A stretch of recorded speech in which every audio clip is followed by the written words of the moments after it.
అద్భుతాలతో, ఎన్ని ఆశ్చర్యకరమైన క్రియలతో దేవాది దేవుడు మేలు దీవెనల ఆశీర్వాదాలు పంపుతూ ఆయన ఎంత గొప్ప కార్యంతో ఇర్మియా 25వ అధ్యాయము 1వ వచనం చూద్దాం.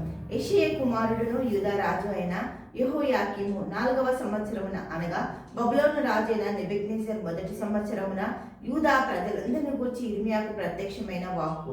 ప్రవక్త అయిన ఇర్మియా యూదా ప్రజలందరితోనూ యెరూషలేము నివాసులందరితోనూ ఆ వాక్కును ప్రకటించెను. ఆమోను కుమారుడును యూదా రాజునైన యోషయా 13వ సంవత్సరం మొదలుకొని నేటి వరకు 23 సంవత్సరంలో యెహోవా వాక్కు నాకు ప్రత్యక్షమగుచూ వచ్చెను. దేవునికి స్తోత్రం. దేవుని యొక్క వాక్కు, దేవుని యొక్క ధైర్యము, దేవుని యొక్క బలము ఈ యొక్క యెషయా కుమారుడికి దేవుడికి మహిమ కలుగు. ఈ యోషై కుమారుడికి చాలా విధాల ఇబ్బందులు, కష్టాలు నలుమూలల నుంచి. ఎందుకు అంటే హిజ్కియా మనుమడు ఈ యొక్క హోషై. దేవుడికి స్తోత్రం. ఈ హోషైకి చాలా దేవుడితో సంబంధం, దేవుడితో చాలా దగ్గర సంబంధం. దావీదు తర్వాత హిజ్కియా తర్వాత చేసిన ప్రార్థన దేవుడితో సంబంధము, దేవుడితో కలిగి ఉన్న వ్యక్తి అంటే ఈ యొక్క హోషై అని. దేవుడికి మహిమ కలుగును గాక.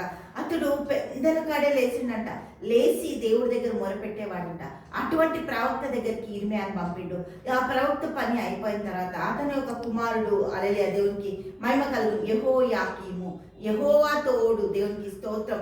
యెహోవా తోడున్నాడు అని దేవునికి మహిమ కలుగును గాక. యెహోవా వాక్కు నాకు ప్రత్యక్షం అగుచూ వచ్చెను.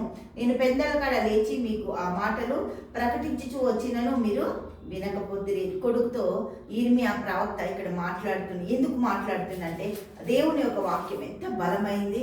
హల్లెలూయా. ఇర్మియా 23వ అధ్యాయము 29వ వచనం చూద్దాం. నా మాట అగ్ని వంటిది కాదా, బండలను బద్దలు చేయు సుత్తి వంటిది కాదా.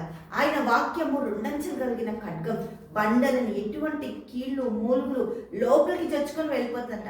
అటువంటి బలమైన ఆ వాక్యాన్ని మనం ఇంకా విశ్వసించి హోషై దేవుడితో నడిచినట్టు మనం కూడా ఇంకా ముందుకు దేవుడితో నడవడానికి దావీదుని ఒక స్కేల్గా పెట్టుకొని హోషై ముందుకు వచ్చిందంట.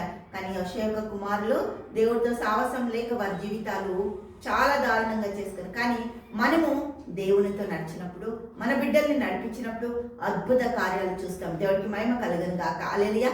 తండ్రి యేసయ్యానికి మన స్తోత్రాలు, గొప్పది అద్భుత ఆశ్చర్యకార్యాలు చేసిన తండ్రి నీ బిడ్డలు దీవించి ఆశించి కృప దయచేసి ధన్యతను ఇవ్వండి.